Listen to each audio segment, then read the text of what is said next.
Next topic we discuss the transportation of substance in human being. In human being, various substances such as digested food, oxygen, hormones, excretory product like a urea are transported to relevant organ and tissues through blood and lymph. ये मैंने आपको बताया कि जो हमारी body में जो हमारे सब्सटेंस ट्रांसपोर्ट होते हैं वो हमारे दो उनके कैरियर्स जो हैं वो दो कैरियर मीन्स पहुंचाने वाले दो हैं आपके, एक ब्लड है और दूसरा हमारा लिम्फ है। आपके ब्लड जो है वो कैरी आउट करता है, ट्रांसपोर्ट करता है माइक्रो सब्सटेंस को, जबकि लिम्फ जो है वो आपका कैरी आउट आपका ट्रांसपोर्ट करता है मैक्रो सब्सटेंस को। ब्लड जो सब्सटेंस को ट्रांसपोर्ट करता है वो सर्कुलेटरी सिस्टम के थ्रू करता है और लिम्फ जो सब्सटेंस को ट्रांसपोर्ट करता है वो लिम्फेटिक सिस्टम के थ्रू करता है। Circulatory system perform the function of transportation of substance in body. Circulatory system हमारा दो तरह का होता है, एक हमारा है ब्लड वस्कुलर सिस्टम और दूसरा हमारा है लिम्फेटिक सिस्टम।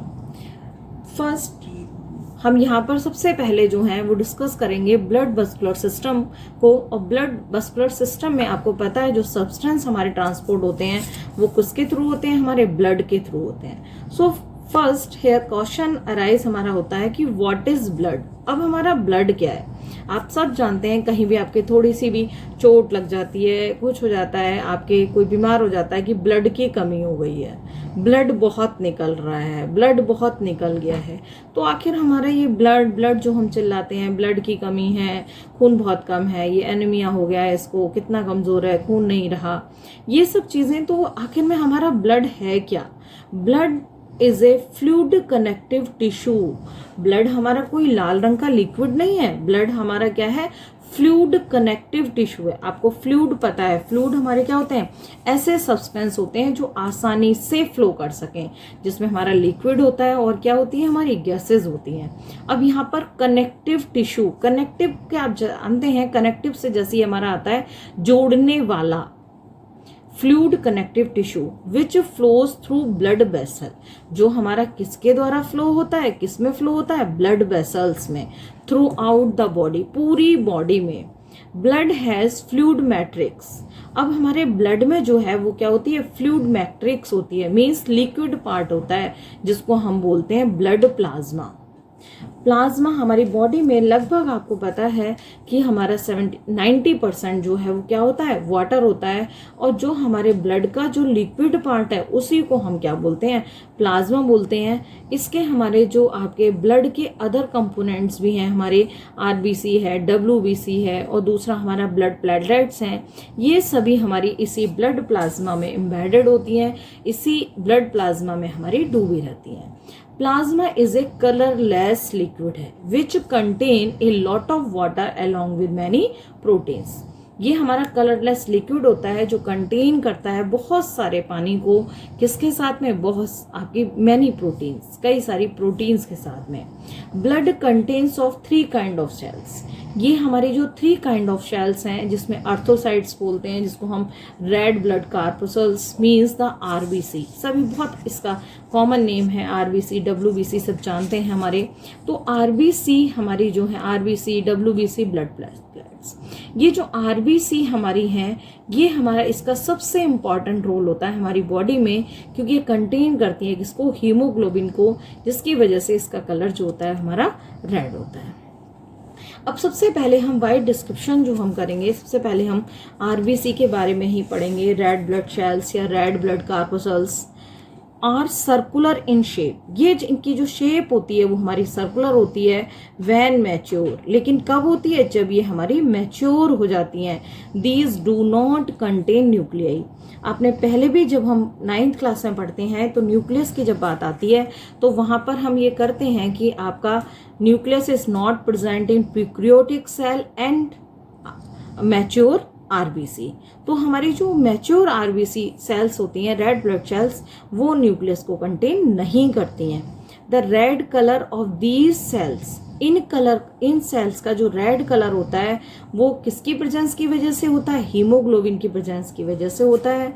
और हीमोग्लोबिन जो है उसका बहुत इंपॉर्टेंट फंक्शन होता है कि हीमोग्लोबिन जो है हमारी ऑक्सीजन को कैरी करती है फ्रॉम लंग्स टिश्यू टू, आपके लंग्स से जो है वो आपके लंग्स को ऑक्सीजन तो पहुंचाती है और कार्बन डाइऑक्साइड को वहां से लेके आती है। जो रेड ब्लड आपकी सेल्स हैं उनका जो लाइफ स्पान जो होता है वो 120 डेज होता है, मतलब हमारा लगभग 4 महीने होता है। उसके बाद ये हमारी अपने आप नई सेल्स, कंटिन्यू प्रोसेस होता है कि हमारी नई सेल जनरेट हो जाती हैं। जो पुरानी सेल होती हैं वो हमारी डाई होती जाती हैं, मरती जाती हैं।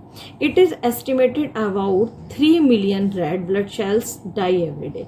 ये एस्टिमेट किया गया है कि लगभग 3 मिलियन जो हमारी रेड ब्लड सेल्स हैं हर दिन मर जाती हैं, जबकि उससे 4 गुना हमारी जो रेड ब्लड सेल्स हैं वो हमारी बोन मैरो में आपकी प्रोड्यूस होती हैं। अब बोन मैरो हमारी जहाँ पर, जिसको हम बोलते हैं फैक्ट्री ऑफ द आरबीसी, ये हमारी मेनली थाइज में प्रेजेंट होती है आपके, जहाँ इसीलिए आपको पता है कि जब भी हमारी कोई सर्जरी होती है, कुछ होती है, तो जो हम बॉडी फ्लैश लेते हैं वो हम थाई से कलेक्ट करते हैं। क्यों? क्योंकि वहाँ पर हमारी आरबीसी की ज़्यादा प्रेजेंट होने की वजह से, क्योंकि वहाँ पे हमारा प्रोडक्शन होता है, जिससे वो बहुत जल्दी से डेवलप हो जाता है, बहुत जल्दी से वो रिकवरी हो जाती है और आपके डिस्ट्रैक्ट पार्ट जो है वो सही हो जाता है। RBC are destroyed in spleen and liver. आपके जो आरबीसी हैं वो डिस्ट्रॉयड हो आपके डिस्ट्रॉय खत्म हो जाती हैं आपकी स्प्लिन में और लिवर में। ए हेल्दी एडल्ट मेल, जो हेल्दी एक एडल्ट मेल पुरुष होता है उसमें लगभग 15 ग्राम हीमोग्लोबिन पर 100 ml होती है, जबकि हमारी एक हेल्दी फीमेल में 12 से 13 मिलीग्राम पर 100 ml ऑफ ब्लड में हमारी जो हीमोग्लोबिन है वो प्रेजेंट है। दूसरा हमारा आपका नेक्स्ट इम्पॉर्टेंट आता है ल्यूकोसाइट्स, जिसको हम बोलते हैं WBC। दूसरा, इन्हीं WBC को सोल्जर्स ऑफ द सेल्स भी कहा जाता है, क्योंकि मेन इनका जो फंक्शन होता है WBC का, ये इम्यूनिटी डेवलप करना, हमारी बॉडी में जो इम्यूनिटी डेवलप करने का काम होता है, इम्यूनिटी का, कि इनकी इम्यूनिटी बहुत ज़्यादा है। आपको पता है कि इस समय हम क्रश ऑफ टाइम से गुजर रहे हैं, कहते हैं अपनी इम्यूनिटी जो हमारी बॉडी की है उसको स्ट्रॉन्ग करो जिससे बीमार ना हो। इतना ज़्यादा आजकल आपको पता है महामारी फैली हुई है कोरोना आपके नाम की, तो उसमें हमारी जिसकी इम्यूनिटी पावर अच्छी है वो बहुत जल्दी से सही हो जाता है, वो इतनी जल्दी बीमार नहीं होता है, लेकिन जिसकी इम्यूनिटी कम होती है वो जल्दी से बीमार होता है। तो ये हमारी ल्यूकोसाइट्स होती हैं वो आपके वाइट ब्लड सेल्स, इनको सोल्जर्स ऑफ द सेल्स कहा जाता है, क्योंकि ये हमारी बॉडी में जो है आपके एंटीबॉडीज को बनाती हैं और जितनी फॉरेन बॉडी जो हमारी बाहर से जो आपके एंटर कर जाती हैं बॉडी में उन सबको किल कर देती हैं। ये WBC नंबर्स में हमारे रेड ब्लड से कम होती हैं। ये हमारे कैपेबल होती हैं आपके squeezing themselves out of capillary and destroy foreign matter. इनका अपने आप इनमें इतनी ताकत होती है कि अगर कोई फॉरेन मैटर बाहर से कोई अगर हमारी बॉडी को नुकसान पहुंचाने वाली अगर बॉडी में कोई एंटर कर गई है सेल, तो उसके डिस्ट्रॉय कर देती हैं और मैन्युफैक्चरिंग करती हैं हमारी बॉडी में एंटीबॉडीज की। There are 2 type of white blood cells. White blood cells हमारी जनरली 2 तरह की होती हैं, एक हमारी ग्रेनुलोसाइट्स होती हैं, दूसरी आपके एग्नुलोसाइट होती हैं। ये आपके इसमें हैव नो ग्रेनुअल्स, इसमें कोई ग्रेनुअल्स नहीं होता है। The white blood cells which ingest germ are called the phagocytes. कहते हैं ऐसी वाइट सेल्स जो इंजेस्ट कर जाती हैं, खा जाती हैं जर्म्स को बाहर से आपके फॉरेन बॉडीज को, उनको बोलते हैं, उसको फैगोसाइट्स बोलते हैं, और the secret antibodies against foreign bodies. और जो ऐसी आपकी वाइट ब्लड सेल्स जो बॉडी में एंटीबॉडीज डेवलप करती हैं, फॉरेन बॉडी डेवलप कर देती हैं, उसको जो इम्यूनिटी डेवलप करती हैं उसको बोलते हैं इम्यूनोसाइट्स। अब यहाँ पर हम देखेंगे कि हमारा डिफरेंस क्या होता है। अभी हमने किस किस के बारे में पढ़ा, रेड ब्लड सेल्स के बारे में पढ़ा और वाइट ब्लड सेल्स के RBC और WBC के बारे में।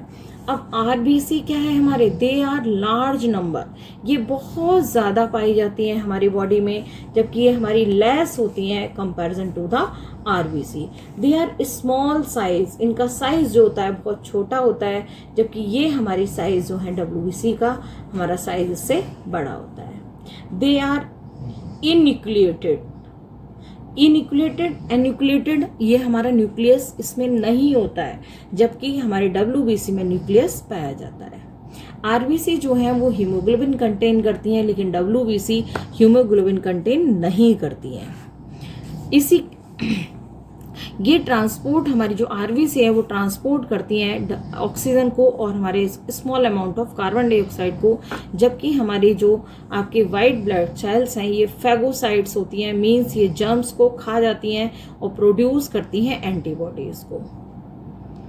Most cell organelles are degenerated in the mature RBC, कहते हैं बहुत सारे सेल्स जो हैं वो डीजनरेट आपके मैच्योर RBC में डिजनरेट हो जाते हैं, जबकि ज़्यादातर ऑर्गेनल्स जो हैं वो रिटेन्ड रहते हैं हमारे। नेक्स्ट हमारा आता है आपका ब्लड प्लेटलेट्स। आपने कभी कहीं पे वॉर्न आउट कट हो गया होता है तो हम देखते हैं ब्लड के साथ साथ हमें जो आपका मांस निकल आता है उसमें हमें छोटे छोटे से धागे जैसे दिखाई देते हैं वाइट से कलर के, वो हमारे उसको हम बोलते हैं ब्लड प्लेटलेट्स। इसका दूसरा नाम हमारा होता है आपका थ्रोम्बोसाइट्स। ये are colourless small size fragment of shells, छोटे छोटे से टुकड़े, फ्रेगमेंट धागे टुकड़े होते हैं शेल्स के, वेरियस शेप, जिनकी अलग अलग शेप होती है।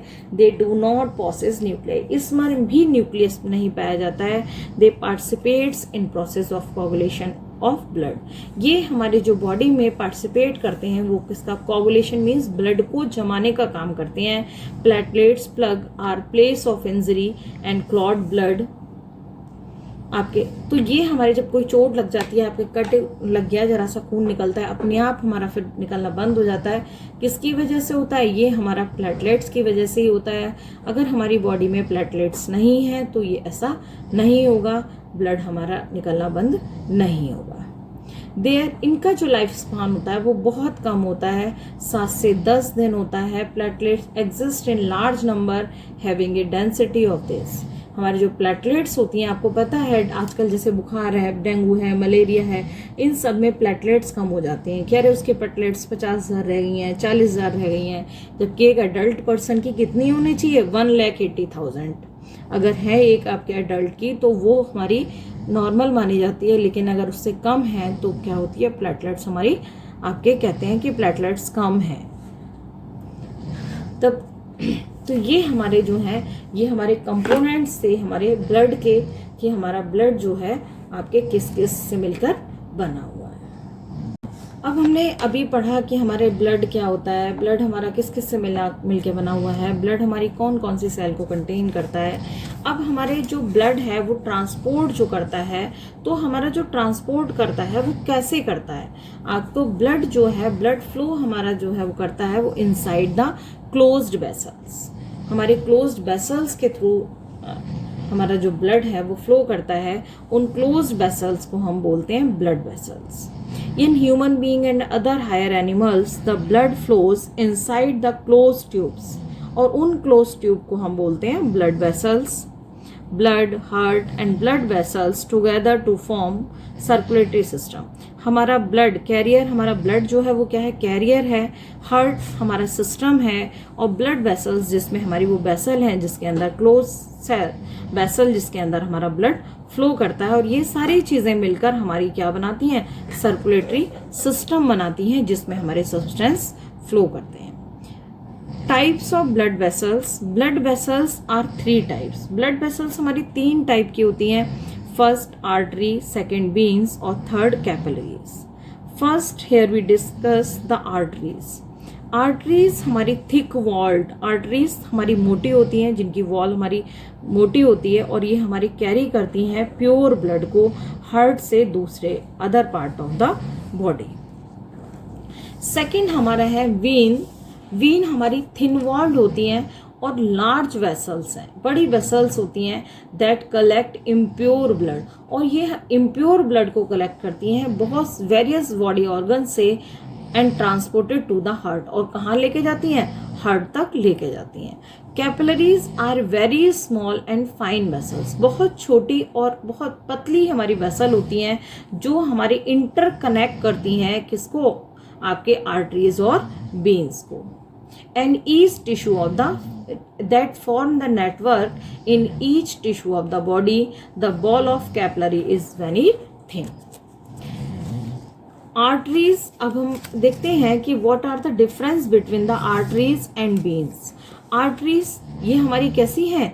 These are the vessels which carry blood away from the heart and convey to the body organ. जबकि हमारी वेन्स की these are the vessels which carry blood from the body organ to the heart. All arteries carry pure blood, जबकि all vein carry impure blood. The wall of arteries are very thick. The wall of vein are very thin and flexible. Due to the thick wall, the pressure inside the artery is very high. Artery के अंदर जो pressure है वो कैसा होता है? बहुत ज़्यादा होता है, क्योंकि वॉल कैसी है? बहुत मोटी है, थिक है. जबकि बीन के अंदर जो प्रेशर है वो कैसा होता है? बहुत कम होता है, क्योंकि जो वॉल है वो कैसी है? थिन है. Walls are present in arteries. Arteries में वॉल्स प्रेजेंट होते हैं, जबकि वेन्स में वॉल्स प्रेजेंट नहीं होते हैं. टू मेंटेन, ये मेंटेन करता है वन वे डायरेक्शन को, ब्लड फ्लो को. Veins have the walls.